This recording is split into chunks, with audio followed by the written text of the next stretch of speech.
And then there at the end, just got tight. We made some adjustments to try to fire off better there, and it did not work. But we were able to hold them off and almost hold them off, and then be able to make the move there at the end to get the win. All right, thank you, Joey. If you have a question, raise your hand. We'll get a mic to you. Let's start with Dustin, and then we'll get to everybody. Dustin Long, NBC Sports. I'm sure you've heard it. Martin Truex called it a cheap shot, a cheap win. Your reaction, does it even matter that he's upset with you? No, of course it matters to me. I think, as a race car driver, you think about a lot of things, but, my goal was not to wreck him in any way. My goal was to win the race, but I don't want to win by dumping somebody. I want to win by, making a move. And, as the classic bump and run, that is the move that our sport in Martinsville in particular was built on. And I feel like I owe it to my race team to do everything I can and to be able to win a race and get ourselves for having those shot at a championship. That's my job. They did their job today, and I had to do mine. And, like I said, it wasn't a move that I sent them 3 lanes up the racetrack. I was able to just get underneath them, and then we bumped and banged across the line. That's the way that I wanted to do it, to be able to get a win. I didn't, like I said, I wasn't going to spin them out. Didn't want to crash them. Didn't want to do anything like that. But I know how big of a deal it is to win any race. But when you get to Martinsville, this is probably the second most important race to win all year if you're still in the playoffs and to get yourself to Miami. And now there's just one more. So we go focus hard on Miami right now. And Joe, I want to be careful because I don't want to make sure compare these situations too much. But in your situation a few years ago with Matt, when you had that race at Kansas, you didn't go talk to him. I think you talked about, and Todd talked about, maybe that was a mistake at that point, not trying to reach out and communicate. Is there even any reason to want to talk to Martin at this point or some point before Homestead, because he's given the impression that, he's got a memory and what's been done to him will be done to you? Yeah, I mean, there's obviously we'll talk someday.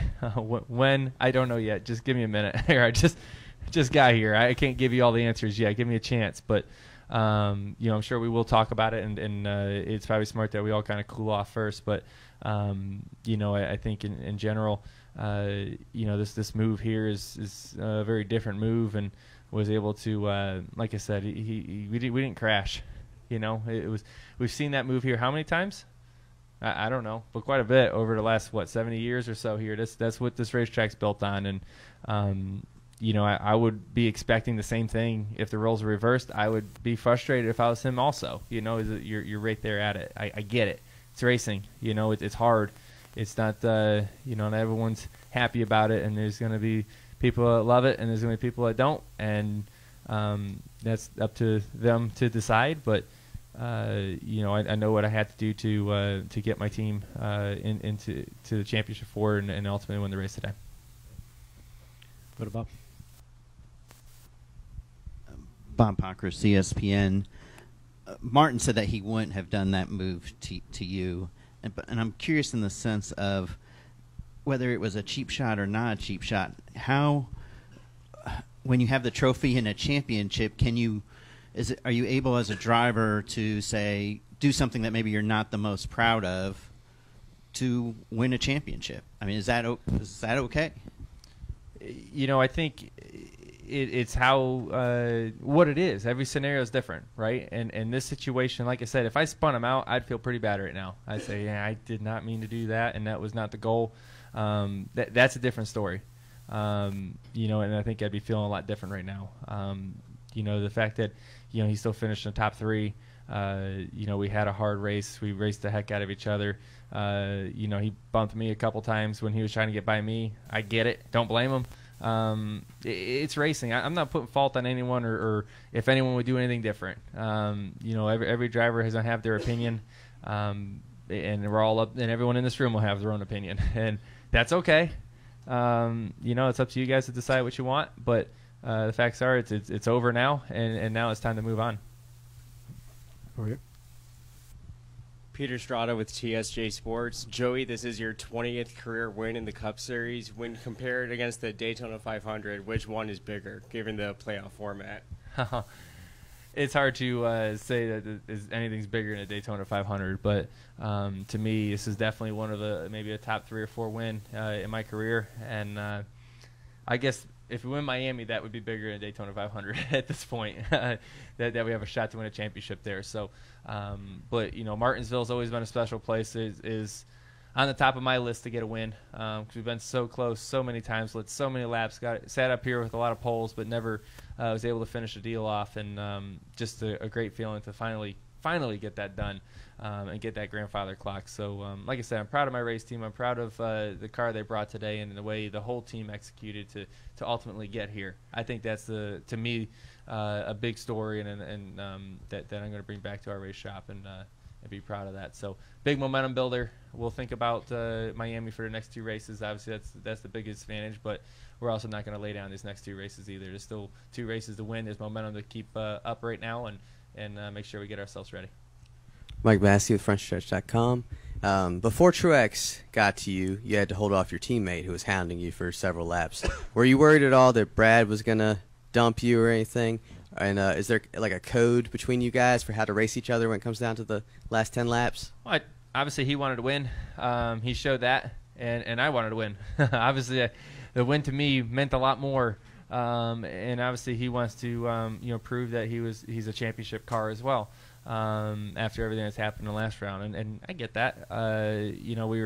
He was faster than me at the moment, and then we were able to kind of fight that battle and stay ahead, and then at that point I was hoping he'd just race the 78 as hard as possible to create some gap because I saw how fast the 78 was taking off there and running us down. So we did what we can do there to try to fight there. But I get it. He's out here trying to win too. It's a race. It's not just 8 cars going for a win. There's still 40 of them out there. Jerry, Jacob, Ellen, and check out in the press box. Jerry Jordan, KickingTheTires.net and Performance Racing Network. With this win, you're locked in. But how much pressure is that off your shoulders, knowing that for the next 2 races, you can work on whatever you need to for Homestead? It doesn't. I mean, I guess it relieves some pressure for the next 2 weeks. Yes, the pressure's off, at least for those races. But like I said, there's still a trophy there, and I want to win it. That doesn't change, and I'm pretty sure my whole race team thinks the same way as I do. Is if there's a trophy, we want to be taking it home at the end of the day. But the must-win feeling, that's gone. But there's in a couple weeks, it's back in our mind again. When we get to Miami, and that's a must-win race. And also, you mentioned trophies. You've got one of the coolest ones in the sport off to your right. How neat is that for you to bring that home, and where will it be, and will it keep Little Man up? Well, it's when we were able to win here a few years back with the truck race, driving Brad's car, or truck, I guess I should say. I got a clock, and it's still at the house. It rings every single night. It keeps going, and it doesn't wake him up, so that's good. But obviously, it's one of the most iconic trophies in our sport, mainly because it's so unique and it's been around for so long. And everyone talks about coming here and winning the clock. Only how many times I hear TikTok before the race. Everyone wants that clock and knows what it means to win here at Martinsville. It's a historic racetrack. It's been here for so long, and so many great races have been on this racetrack, and great stories, and it's all for this grandfather clock. So it's neat to be able to put that in the truck and bring it home. Over to Jacob. Jacob Seelman, Speed Sport. Joey, off to your right back here. Oh, there you are. And hey. So Roger was in here earlier and asked him if he felt like this was a statement victory, and he kind of downplayed it, saying that between you and Brad and even Blaney, that as an organization it had been a really good year for Team Penske as a whole. But as a driver, do you feel like in terms of the championship, this is a statement win for you, knowing how good the SHR and the JGR cars have been? Yeah, we've really picked it up here the last few weeks, and super proud of our race team and race shop to be able to do that. You look at the last 15 races for us, has been pretty good. We've been consistent. We've been leading laps. We've been scoring stage points, which shows that there's speed in the car. And anytime you lead a lot of laps, you know the win's right around the corner. So we're getting back to that championship form, and I think today we proved that we're back there. It's taken a while to kind of recover for us over the last couple of years. It's been a lot of struggling and a lot of different things going on, and I think we've fought hard, we've stuck together, and we've been able to today come out on top. So this will all be, like I said, this will all be history here in a couple of weeks, and won't mean anything if we don't win the championship. Ellen, and then we'll check up in the press box. And Bob. Ellen Hara, USA Today.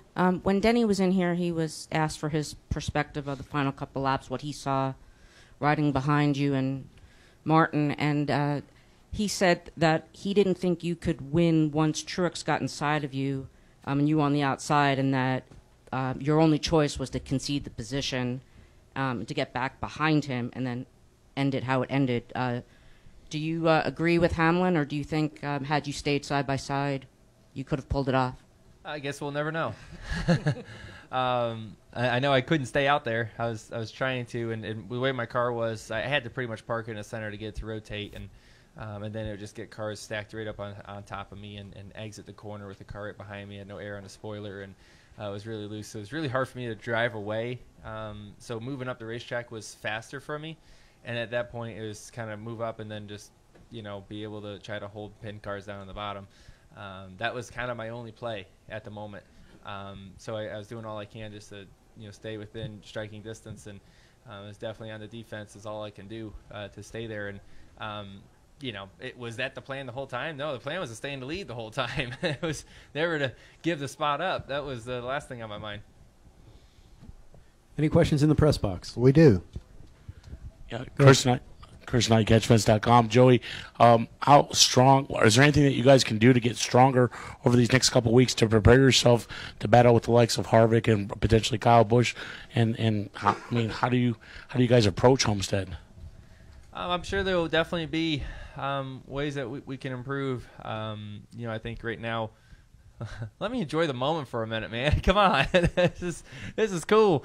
But there's definitely going to be a lot of things we're going to be talking about in the next few weeks, and on how we prepare and make sure we're as ready as possible. Anything else from the press box? I got one more. Okay. Lee Spencer, RacingBoys.com. To kind of follow up on that, 3 times, I guess this is your 3rd time going down to Homestead. Finished second once, had that really disappointment when that late caution came out and kind of turned into a you-know-what show. Or would you just as soon see these races go clean? Because we saw a lot of things today that maybe could have had cautions called but didn't. I mean, do you kind of like this new style where it just kind of goes green to the end? I mean, I didn't see really today. It seemed like there's cautions and they were legit, and it was good. We're going to Homestead! Woo! Heck yeah! We're going to Homestead. They're pretty excited. There's my team. Hell yeah! Hope they got a DD to get home. I need them. I need them a little bit more, a little longer. I have no idea what the question was anymore. What'd you say, Lee? Sorry, Joey. It just seems lately we haven't had cautions just called at the drop of a hat. I mean, we've seen guys slow. They kind of limp their way back. Saw it last week at Kansas. Are you more in favor of just kind of letting things play out rather than what we had when we had that drama and you were in the lead at Homestead and it all kind of went away? Yeah, I think the races have been legit, and I think that's great, and that's part of the great thing about stage racing is it puts in a couple cautions to where you can, for NASCAR, they can call a legit race, whether that's a race that goes long, whether it's a fuel mileage race, or if there is naturally a caution and you get the great racing that you see at the end. Either way, the race winner is the race winner these days, and they get there for a reason, and it's whether it's strategy or the long haul or a short run car. I think that's cool, and you don't know what's going to happen. That's how it is. I think back in the day we used to all kind of expect that late race caution either way. But now it seems like the race is going to play out naturally on how it works, and we don't know how that will be. Anything else in the press box? I think we're clear. Okay, we'll come back down here. Behind the camera, John Harver on ESPN Albuquerque. I felt like this car was probably the best you ever had. Would you agree? I was looking at the stats, and your car at this race in 2015 in the fall race was also really good. So do you feel like one car was maybe better than the other? Just could you talk about that? I'd say the car was pretty good. I like to think that the one that didn't end so well, I think that car may have been a tick better. It seemed like I was able to control the race a little bit better that day. But this wasn't a bad one. Pretty good car. Come up here, Dustin, for a follow-up. Dustin Long, NBC Sports. After going through last year and being so close at 16, what does it mean to get back? What has that journey been like to this moment? Yeah, it's great to. You think about a couple years ago we finished second in points, and then we follow that up with missing the playoffs. Who would have ever thought that? That's something that I was taking for granted, that making the playoffs would have been easy. And to kind of have that check up, it happens. I think God does that sometimes to teach you some valuable lessons, and I think I learned a lot in those situations, and become a stronger race car driver and a stronger man since then. And now we've been able to take that and recover this year and get ourselves to the championship four, and that's a pretty big deal. So pretty neat that we've been able to kind of bounce back from all that. So it says a lot about our race team and our personalities and that persistence that we continue to have. So definitely is a great, like I said, a great day today to put ourselves back in that championship four. But like I said, all this doesn't mean anything if we don't win the championship. So we got to really focus in. What was Tulsa like last year? Last year? Did you just not even want to be there? Well, I want to be there. I still like driving race cars. I really like driving a race car for a championship, though. Yes. So, yeah. This always comes back to my mind for whatever reason. I remember the first chase at the time that I made, and Jimmy Johnson said it's 10 weeks of hell. And I told him this year, I said, no, missing the whole thing is 10 weeks of hell. Not being in it is way worse. And I don't want to feel that feeling again. Not at all. That is not a fun time. So to be able to keep our hopes alive throughout this whole 10 weeks is something that I'm proud of as a driver, and I'm proud of my race team as well. On the back, Barry. Barry Richmond, Piedmont Broadcasting, WAKG. A few weeks ago in Charlotte, I talked to Roger Penske, and we talked about you guys peaking at the right time. And, of course, he said for these championship run, you all are always bringing your best stuff, which has been very evident. But I want you to talk about the dynamic of expanding the team with Ryan Blaney. There was an arm's length relationship there when he was with Wood Brothers, but how has that actually just strengthened the team? Because it looks like it's been a lot of good results coming out, especially the second half of this year. Yeah, there's definitely some growing pains along with that, because anytime you add another race team, you think about the personnel, the procedures, how you build a car, you got to build more, right? And how you update cars and get them all to the racetrack as quickly as we used to. There's growing pains that come along with that. I think we worked through that in the first part of the year, and now, you look at that 12 car is fast. Arguably maybe the fastest of the three of us sometimes, a lot of times. So it's definitely a great car for us to lean on, talk about, definitely that information that's being shared now really is helpful. And I think a lot of that's because, Ryan Blaney has really, matured as a race car driver and really has figured out what he needs to go fast and how to, go fast at a lot of different racetracks. And now, instead, when it was, when he was driving the 21 and he's a rookie, and as expected, it's kind of a one-way relationship. There's, it's kind of, here's what we're doing, and you kind of take what he said with a grain of salt. Now, as he's been so competitive, there's definitely that back and forth. There's definitely, we look at what they're doing a lot. Joey, Pete McCall with AutoRacing1.com over here. Right. As Dustin alluded to earlier, Martin Truex seemed to suggest that payback might be in the offing sometime in the near future. Does that change the way you drive with him on the racetrack? Does that change your strategy any when you have him in your rearview mirror? Like I said, I didn't crash him. I didn't crash him. We raced hard. I moved him out of the way. They're moving 4 lanes up the racetrack now. I just got enough to get my nose under there. That's what happened. You know, in the heat of the moment, we're all going to say things we regret, no matter what. I'm not saying he regrets it. I don't know. But I know I've said things that in the heat of the moment that I wish I didn't a lot of times. And it's like I said, it's part of racing, and how he wants to handle it from here, that's his decision, how he wants to handle that. But like I said, my focus can't be on that. It has to be on winning a championship. It has to be about Miami right now, and there can't be distractions. Any final questions for Joey? Oh, Jim up here in the front. Jim Utter, motorsport.com. I was just curious, the last 2 races, you've led a combined over 400 laps, which is possibly close to or more than you've led the whole rest of the season. You talked about reaching championship potential. Do you feel like you have reached that potential specifically in the last couple of weeks? I think we're showing it. Yeah, I do. You know, and we're there. So obviously, we've gotten to that point.